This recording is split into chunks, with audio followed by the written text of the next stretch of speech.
I love drawing and feel very passionate about it. Having to teach it to someone made me break it down in ways that I didn't ever think about before.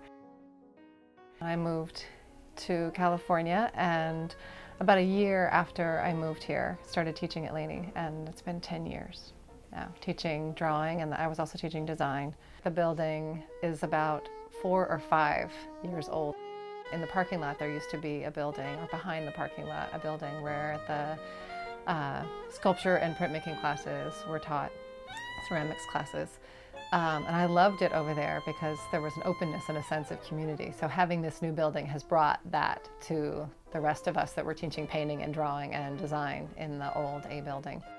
The light especially is a lot better in the building because it makes us feel better to be in well-lit spaces, for one, and then looking at more natural light on the subjects that we're drawing is nice to have that. The majority of the students are beginners.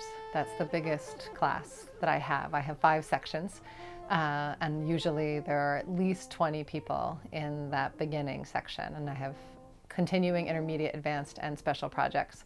The advanced class is always the smallest, just because there aren't as many people who stick with it for that long and have that kind of level of experience. It is really rewarding for everybody in the classroom because the beginners get to see what the advanced students are doing.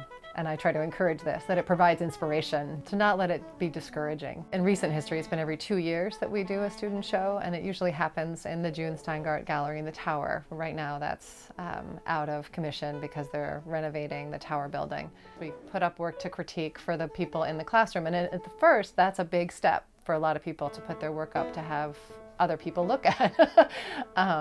But getting it out in the world is a whole other thing, and getting it prepared, getting yourself ready, installing it and seeing how it looks in comparison to everything else, that's a whole other part of the process.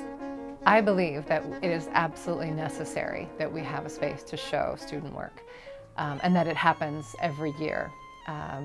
Every semester would be ideal, but every year I think is crucial, because otherwise there's no end game, there's no finale if you don't put your work out in the world and share it. There's lots of places for art to fill in our lives. For more information on taking Sheila's classes, check out the websites and links below.